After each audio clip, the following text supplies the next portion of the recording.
Bonjour à tous et bienvenue sur Mosaïque Cristal. Aujourd'hui, on va partir à la pêche. Et ouais, ce sera tout à l'heure dans notre magazine On Tour. On fera aussi le point sur l'association Notre-Dame du Perpétuel Secours qui gère le sanctuaire du Blauberg à Sarreguemines. Son président Jean-Claude Casse est avec nous aujourd'hui. Bonjour. Bonjour. Et merci de participer à cette émission. On donnera aussi la parole aux internautes et ça sera le rôle de Marie-Morgane. Coucou. Salut. Pour le moment, direction le Pays de Beach, les 8872 abonnés Tubéo ont des problèmes avec la téléphonie fixe. Bonjour Laurie, quelle est la situation ? Coucou Julia, alors cela fait 2 semaines que les utilisateurs Tubéo du Pays de Beach subissent une panne téléphonique. Ils ne reçoivent plus les appels et n'arrivent plus à en passer, ce qui peut être très compliqué pour les personnes isolées. Du coup, la CCPB prend le relais. Donc les utilisateurs peuvent envoyer un email à la mairie pour décrire leur panne à l'adresse suivante, mairie.berental@wanadoo.fr. La mairie se chargera de retransmettre les demandes auprès du service technique Tubéo. Et donc du coup, le maire de la commune et vice-président de la communauté de communes du Pays de Beach vous apportera quelques précisions tout à l'heure. Merci Laurie et puis merci à Uranie pour les moyens techniques. On revient donc vers vous dans quelques instants. Voici d'abord les temps forts de l'actu en 60 secondes.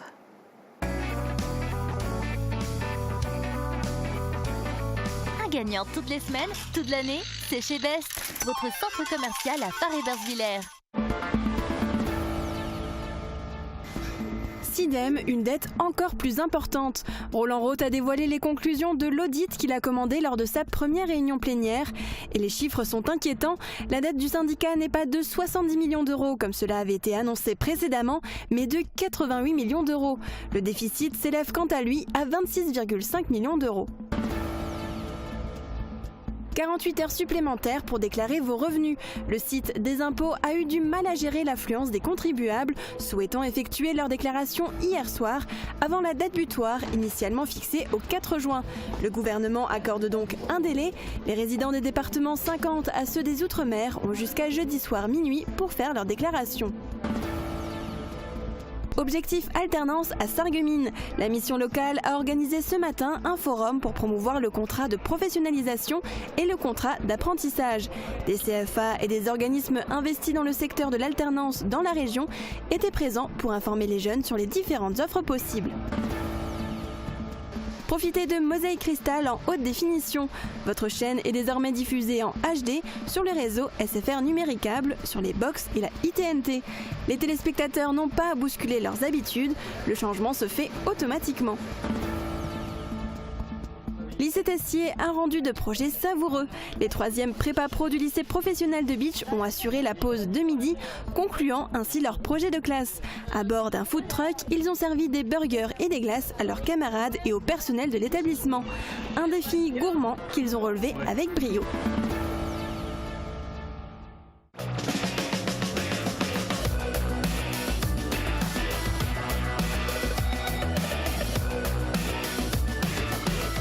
L'Aglo, acteur de l'écomobilité. Côté météo, il fait bon chaud et ça va continuer, en tout cas demain. Voici les prévisions de Météo France. Demain, la matinée sera largement ensoleillée malgré quelques passages nuageux. Des orages pourront éclater en début de soirée. En soirée, le temps restera orageux sous un ciel très nuageux. Localement, de la grêle pourrait accompagner les averses. Les températures maximales seront comprises entre 29 et 32 degrés. Demain, nous serons le mercredi 5 juin et nous fêterons les Igor. Le soleil nous accompagnera de 5h28 à 21h31.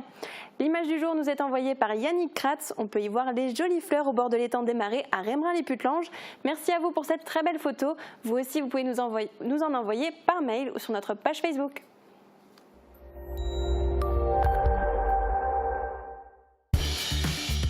Cent fois, 1000 fois, je vous ai renvoyé la balle. Fermap, des portes de garage sécurisées pour vous. Panne de téléphonie Tubéo. Aujourd'hui, la communauté de communes du Pays de Beach prend le relais.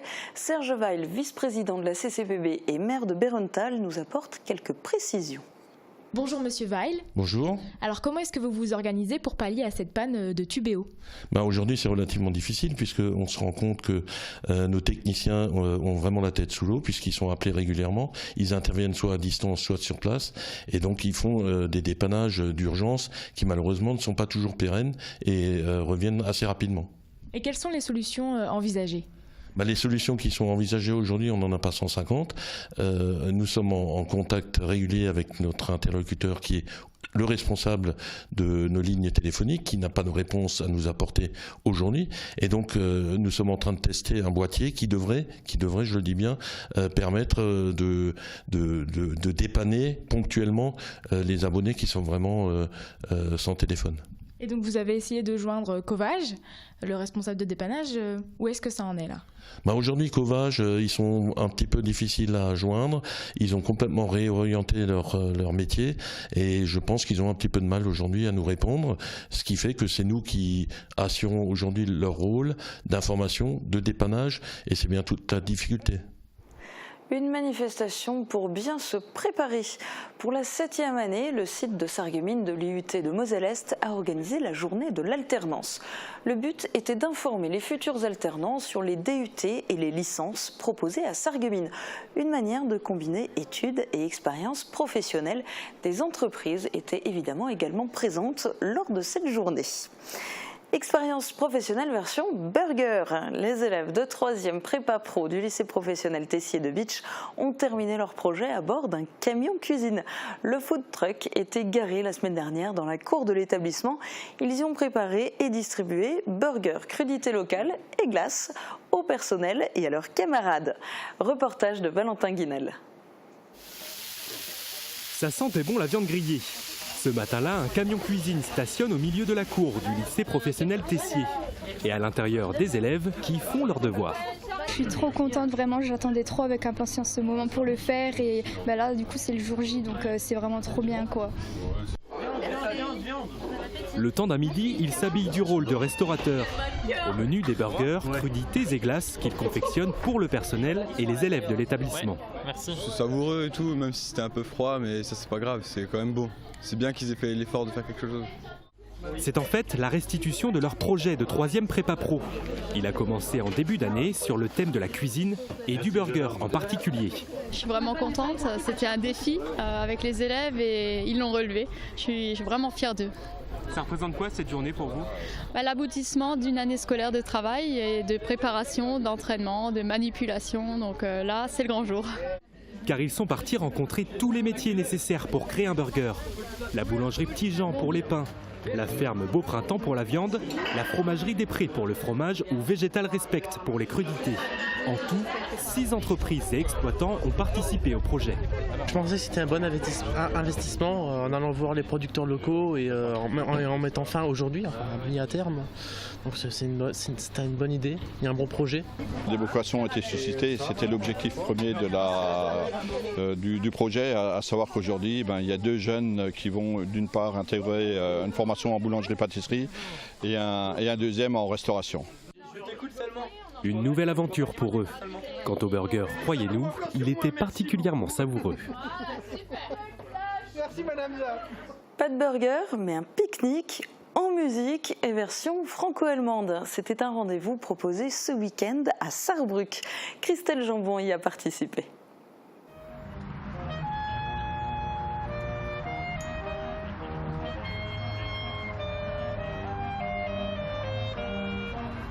Ils s'étaient donné rendez-vous à l'ombre des arbres du Staden. Français et Allemands, une petite trentaine, avaient choisi de partager leur déjeuner dominical sur la pelouse du Biergarten de Sarrebruck. Ce 3e pique-nique franco-allemand était organisé entre autres par Bettina Sorel, la jeune ambassadrice de Nantes à Sarrebruck. Le tout sous la douce musique de chambre de Mozart et Drutschetsky avec l'orchestre symphonique Sarlorraine.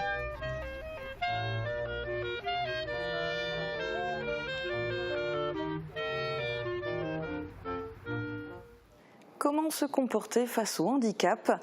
Vaste question à laquelle Inès, une lycéenne, a tenté de répondre pour valider son cursus ASSP, accompagnement, soins et services à la personne. Et pour apporter un peu d'humain à son travail, Lyria, jeune sourde, et sa mère l'ont accompagnée pour partager leur expérience devant les élèves. Une belle réussite qu'Inès a proposé de renouveler avec des élèves du lycée Simon-Lazare. Uranie Tozic a assisté à cette belle rencontre. Rester naturel, poser des questions pour comprendre et surtout ne pas faire à la place de l'autre. C'est du moins ce qu'a expliqué Inès aux élèves présents dans la classe lors d'une nouvelle rencontre avec Lyria, jeune malentendante. J'ai demandé à Lyria de nous parler, elle, de son handicap. Comment elle le vit, qu'est-ce qu'elle fait, comment elle ressent le regard des gens, comment elle se sent dans la société et d'expliquer ce qu'elle veut faire après, montrer qu'elle n'est pas enfermée dans le monde du handicap. Une ado comme les autres, c'est bien le message qu'elles ont décidé de diffuser. J'aimerais tout simplement que les gens comprennent que oui, je suis sourde, mais je peux faire plein de choses comme les autres. Faire du shopping, danser, parler en visioconférence avec ses amis, mais aussi surprenant que cela puisse paraître, aller au cinéma. Quand on est au cinéma, ma mère est assise à côté de moi et elle me signe le film. On allume la lampe de poche, on se met un peu à l'écart pour déranger personne. Et puis je lui signe l'histoire.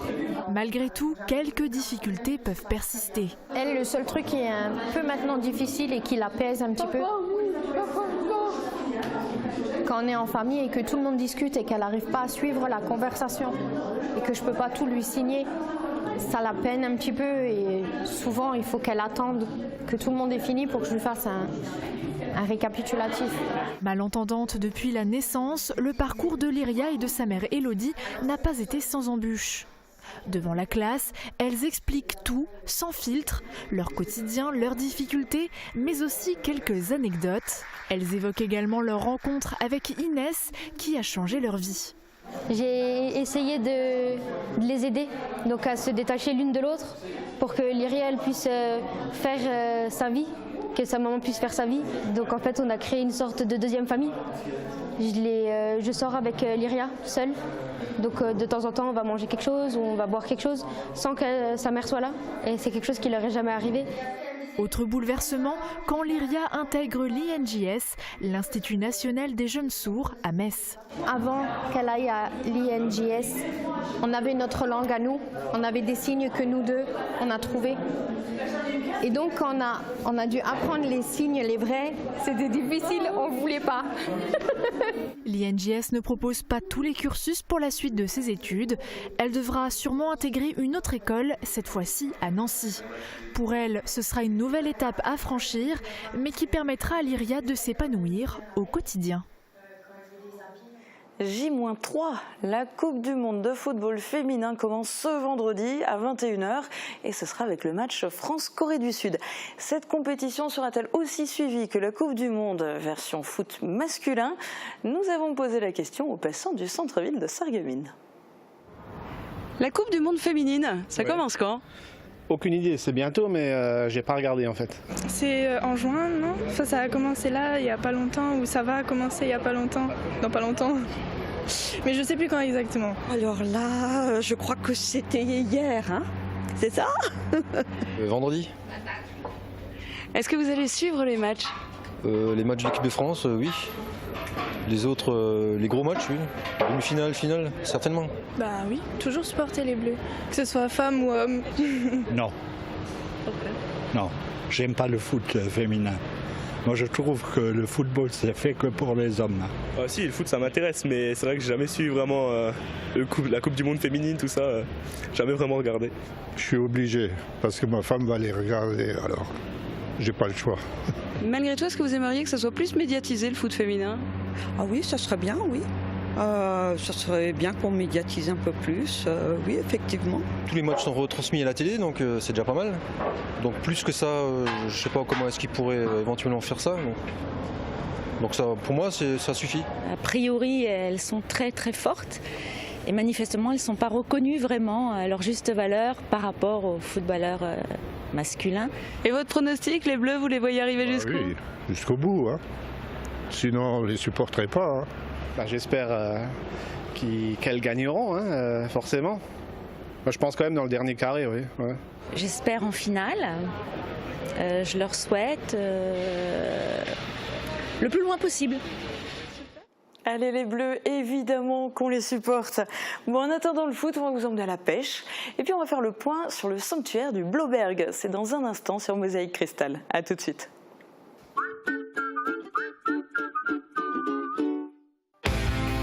Un accro? Une bosse? Pas de soucis, le Garage de l'Albe propose du débosselage sans peinture. Un service unique, rapide et beaucoup moins coûteux. Prenez contact avec nous et demandez le pack vacances pour partir l'esprit tranquille. Et pensez aux pneus, nos offres sont imbattables. En plus, le Garage de l'Albe peut délivrer des cartes grises françaises et étrangères. Nouveau à Forbach, le groupe AVS Santé ouvre sa nouvelle agence, zone commerciale Carrefour de l'Europe, à côté de Leroy Merlin. Location, vente de matériel médical, orthopédie, audition et services d'aide à la personne. Venez rencontrer nos conseillers de vente pour échanger sur vos besoins. Retrouvez-nous également à Beach et Sarreguemines. AVS Santé, notre métier, vous accompagner. L'atelier gourmand, l'étape gourmande en zone industrielle de Sarreguemines. Du pain frais toute la journée, des pâtisseries artisanales, des hamburgers maison fraîcheur garantie et tout un assortiment de pizzas et de sandwichs. Passez nous voir et pensez au drive. En ce moment, destination évasion avec le wrap Viva Mexico et le menu bacon New York. Toutes les tendances déco sont chez Pink, saison par saison et pour toutes les occasions. Votre paradis déco vous accueille sur plus de 1000 mètres carrés. Venez chez nous. En plus, le parking est gratuit à l'arrière du magasin. Pink à Sarrebruck, à côté de l'Europa Galerie.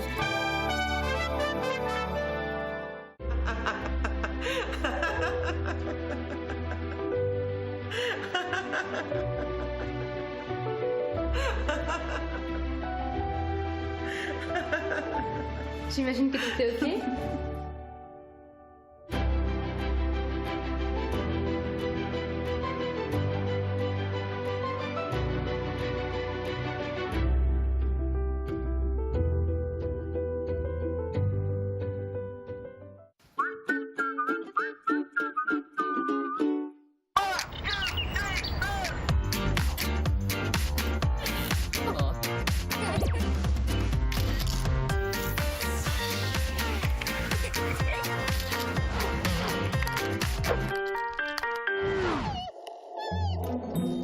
C'est génial, vous avez vu cette vidéo? C'est un panda qui fait du roller.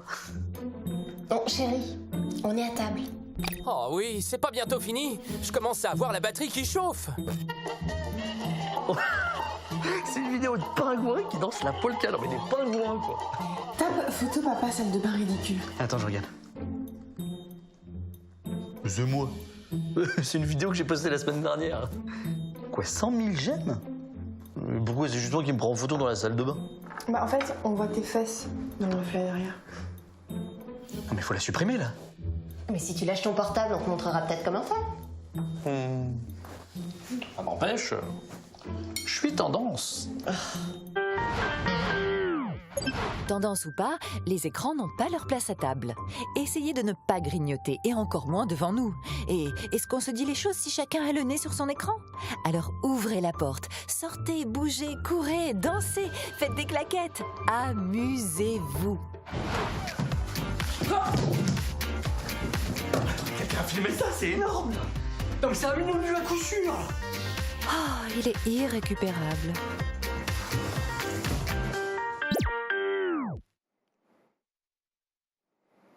La question qu'on a posée sur la page Facebook de Mosaïque Cristal va particulièrement intéresser notre invité.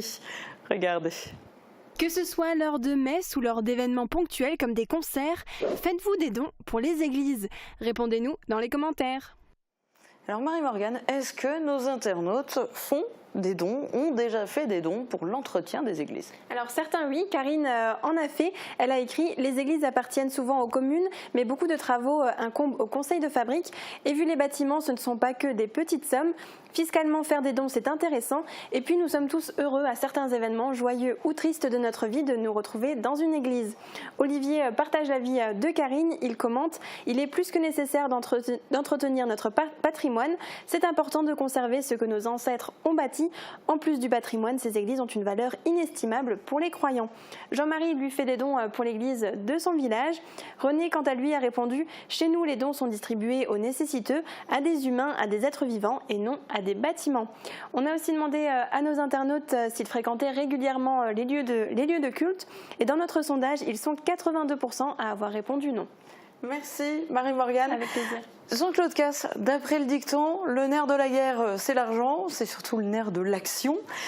Comment vous faites, vous, au niveau de l'association Notre-Dame du Perpétuel Secours? Est-ce que vous bénéficiez de beaucoup de dons? Comment vous faites pour financer? Nous finançons essentiellement avec les dons que nous font les fidèles ou des personnes qui aiment le lieu.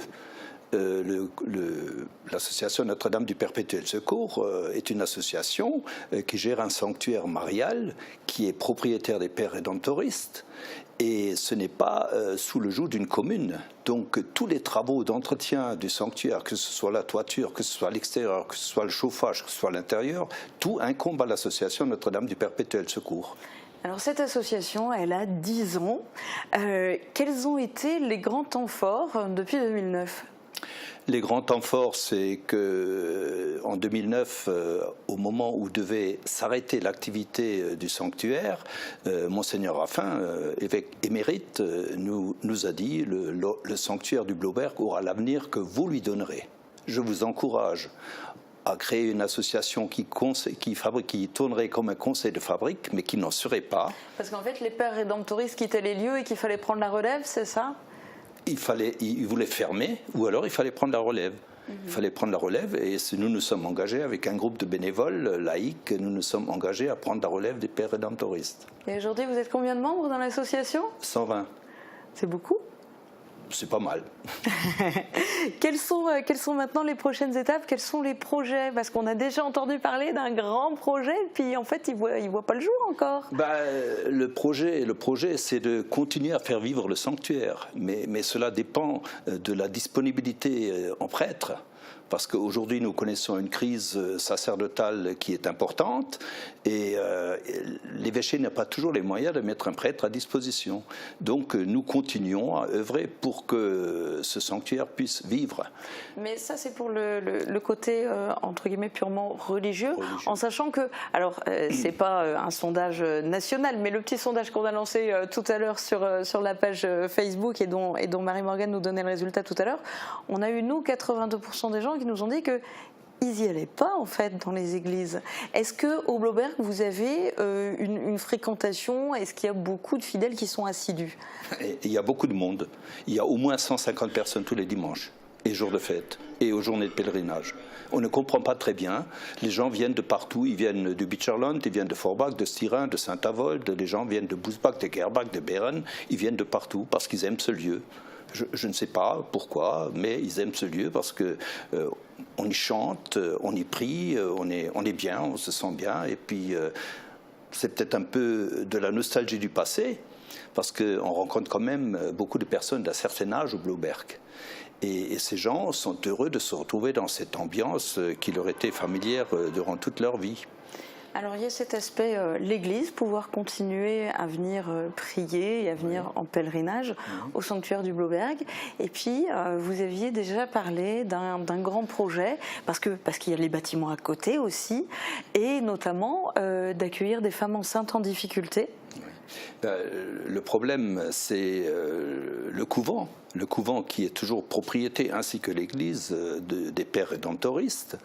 Et pour acquérir ce lieu, cette maison d'accueil que nous voulons créer, il nous faut 300 000 €.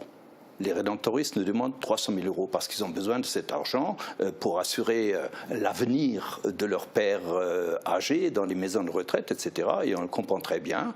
Mais nous avons besoin de trouver cet argent. Et je fais appel régulièrement aux donateurs pour que nous puissions créer cette maison d'accueil, qui sera une maison d'accueil pour futures mamans en détresse, qui pourra être la maison qui accueillera le papy qui a besoin d'15 jours de repos parce que son épouse est Alzheimer ou l'inverse.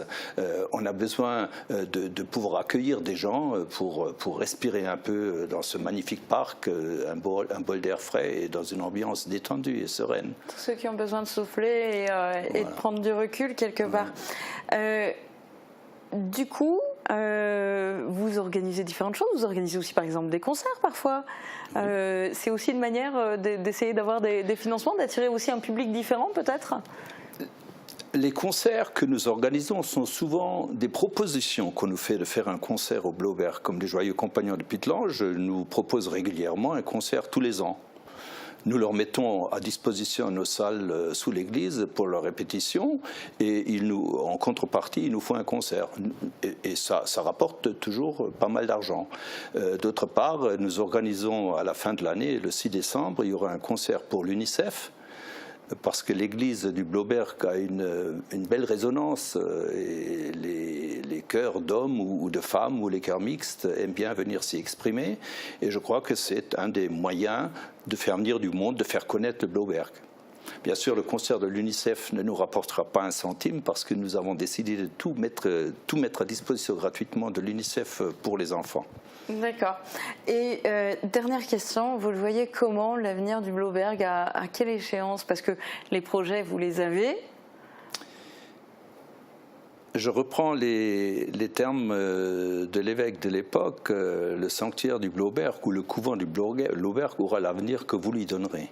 Et je crois, nous voulons lui donner un avenir, nous voulons devenir propriétaires du lieu et gérer la mission à un organisme, quel qu'il soit. Ça peut être une communauté d'agglomération, ça peut être une association caritative, ça peut être d'autres choses qui ont des vues qui vont dans le sens de venir en aide à des personnes en difficulté. Je crois que c'est l'important, c'est la mission des rédemptoristes, c'était de venir en aide aux personnes en difficulté et nous voulons continuer cette mission. On va vous laisser tenter d'assurer la continuité. Merci beaucoup d'avoir été notre invité aujourd'hui. On va s'intéresser aussi aux jeunes parce que chaque mardi, on nous propose à un jeune de nous parler de sa passion. Alors Marie-Morgane, aujourd'hui, qui est à l'honneur? Alors à la Sogim de Sarreguemines, il y a plusieurs graines de championne et on a fait la connaissance de Mathilda qui nous présente sa passion. Regardez. Je m'appelle Mathilda, j'ai 10 ans, ça fait 8 ans que je fais de la gym. J'aime bien tous les agrès. Mon objectif, c'était d'aller au championnat de France. J'y suis allée. Et mon objectif, c'est de faire plus de 50 points.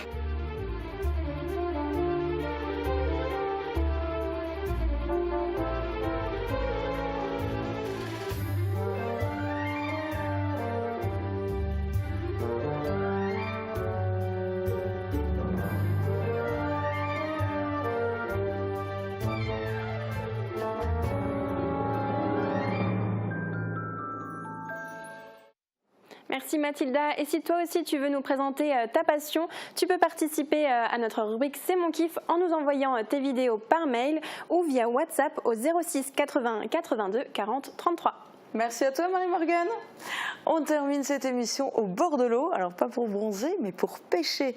En étang ou en rivière, l'arrondissement de Sarreguemines ne manque pas de spots de pêche pour les passionnés. Flora vous invite à découvrir cet univers à l'étang de Haute-Villers qui est niché en pleine forêt. Bonne pêche et à demain.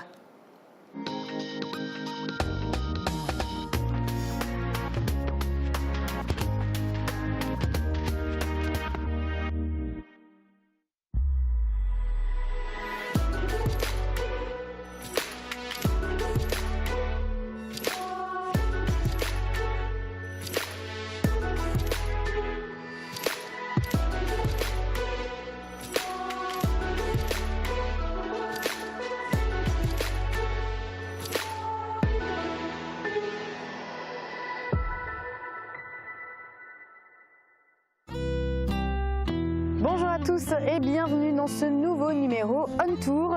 Aujourd'hui, on s'intéresse à l'une des activités préférées des habitants du secteur, la pêche.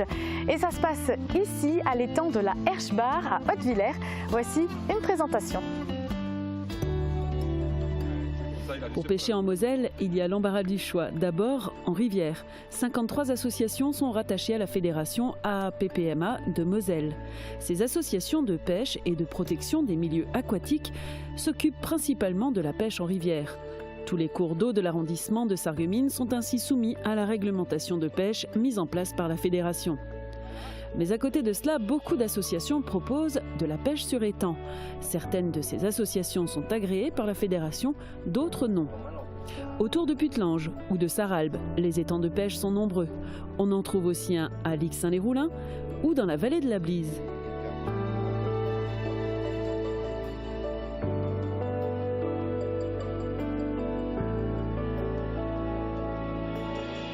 À Houndelin, l'étang de la Brule accueille même les enfants en été pour une école de pêche. Du côté de Sarralbe, le Val de Guéblange ou Grosse-Blie, on propose aussi des ateliers pêche et nature pour apprendre les rudiments de la pêche et ça commence par connaître le poisson. Au Pays de Bitche, on pêche volontiers aussi dans les fonds de vallée, à Egelsart, Philipsbourg ou Berenthal par exemple, ou encore à Hautevillers. Chaque matin, Daniel ou Christiane, employés de l'association de pêche et pisciculture de Hautevillers, vendent les cartes de pêche journalières et parfois des appâts. Puis c'est l'alvinage en fonction du nombre de pêcheurs présents, soit 1 kg de poisson par pêcheur. Lors de journées très fréquentées, il arrive qu'on alvine plusieurs fois dans une même journée.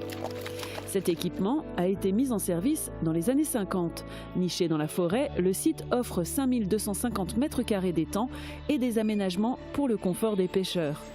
4000 cartes journalières sont vendues chaque année. Il faut donc alviner 5 tonnes de poissons par an sur cet étang. Et les jours où ça ne mord pas, on profite quand même d'un cadre de nature exceptionnel.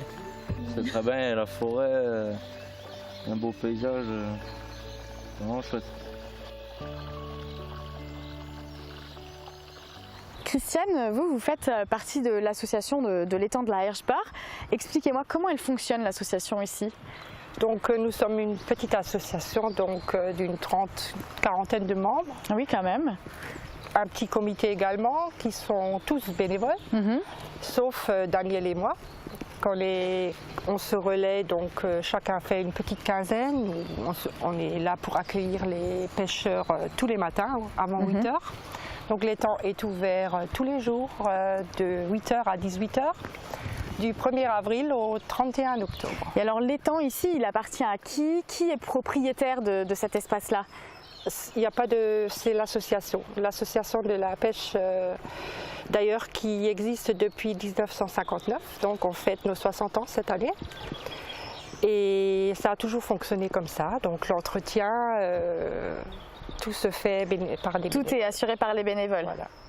Alors, est-ce que l'association délivre aussi des cartes de pêche? Comment ça fonctionne quand on veut venir pêcher ici? Alors, on a des cartes journalières qui sont à 14 €.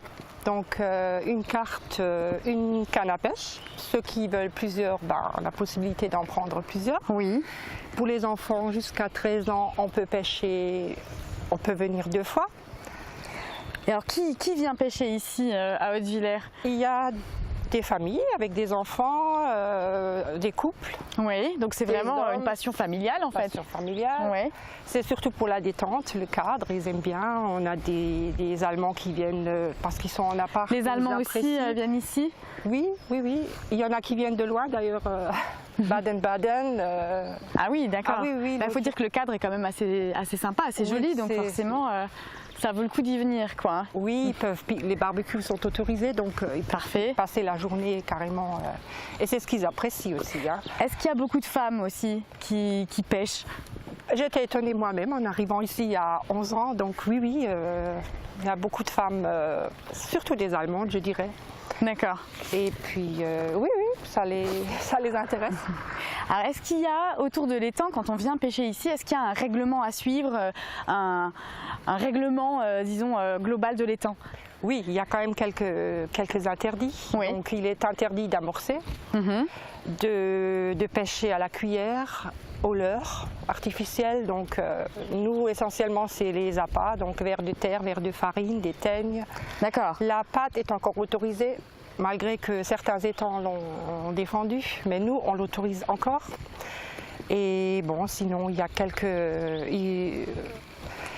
il faut essayer de laisser l'étang comme ils l'ont trouvé. Oui. Ça, on insiste, qu'il soit toujours propre.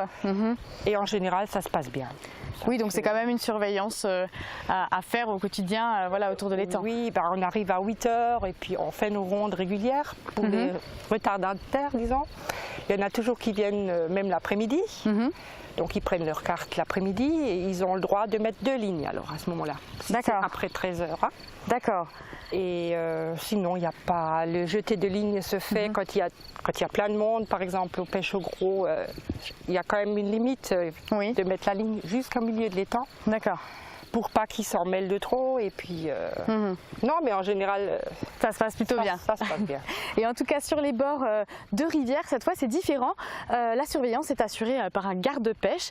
Je vous propose de découvrir Christophe Hainaut, qui est garde-pêche à Volminster. Donc j'ai fait des formations à la fédération de pêche à Metz pour pouvoir exercer le boulot de garde-pêche bénévole à la station de la PPMA de Volminster et je contrôle les cartes de pêche sur les pas tout à fait 13 km de rivière. Alors, mon boulot il consiste à déjà contrôler à ce que tous les pêcheurs sont en règle, c'est-à-dire carte de pêche, le matériel autorisé à pêcher dans nos rivières. Il faut savoir que c'est des rivières première catégorie. Donc on a du matériel spécifique à utiliser. Et après, je suis aussi là pour faire des relevés d'infraction, s'il y a du braconnage, s'il y a des gens qui viennent pêcher la nuit, s'il y a des gens qui ne respectent pas les règles dues à l'association de pêche ou dues au règlement de la fédération. Ça m'est déjà arrivé de relever des grosses infractions, aller jusqu'à mettre des amendes, ce n'est pas encore arrivé. La semaine dernière, j'ai failli en mettre à 2 pêcheurs qui pêchaient dans l'illégalité sur Volminster. On a fait un avertissement.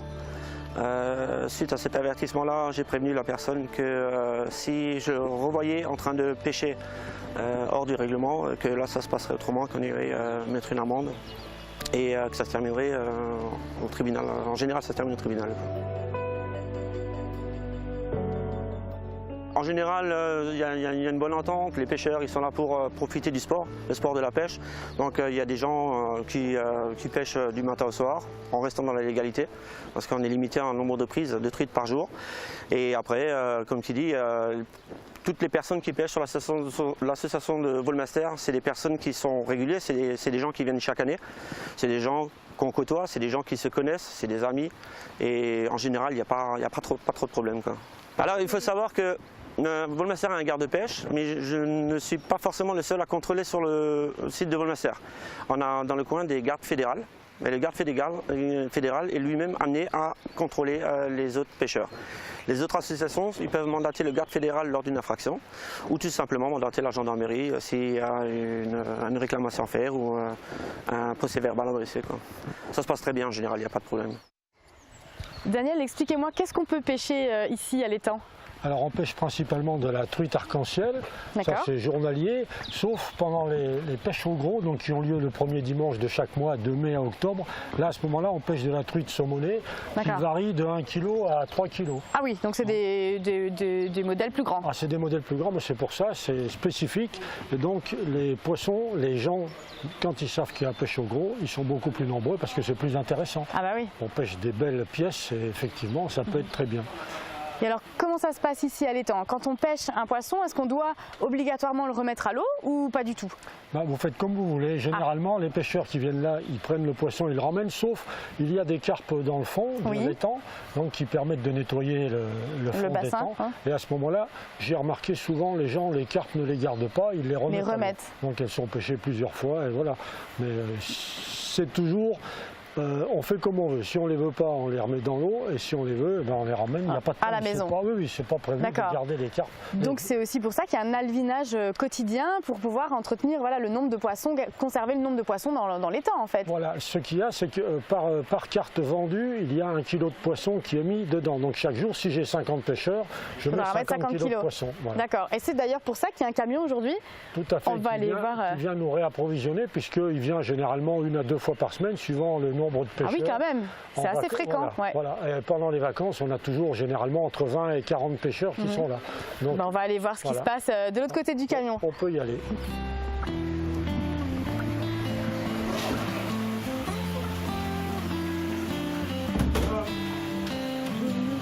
Elle est blessée en faisant ça?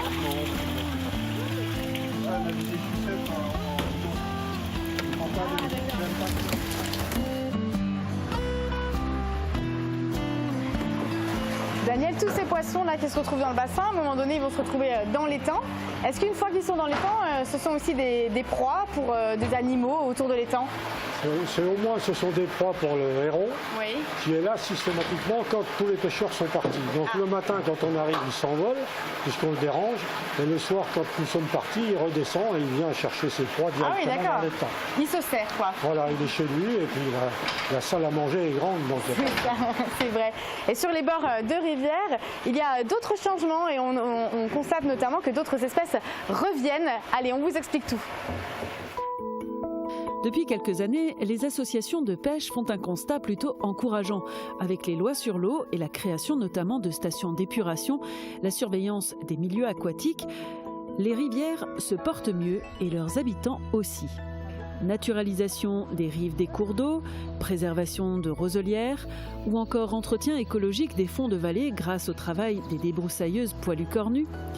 Ainsi, on a vu réapparaître certaines espèces de poissons dans les cours d'eau, comme le verron, mets favori des truites, qui se reproduit de nouveau dans la Schwalbe par exemple.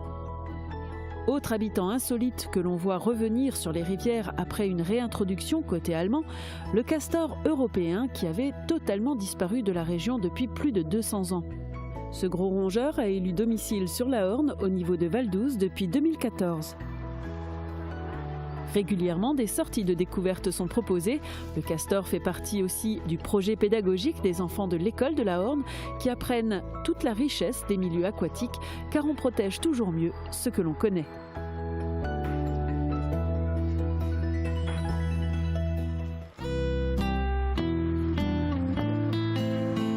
Voilà, notre émission dédiée à la pêche se termine. Je chuchote pour ne pas effrayer les poissons.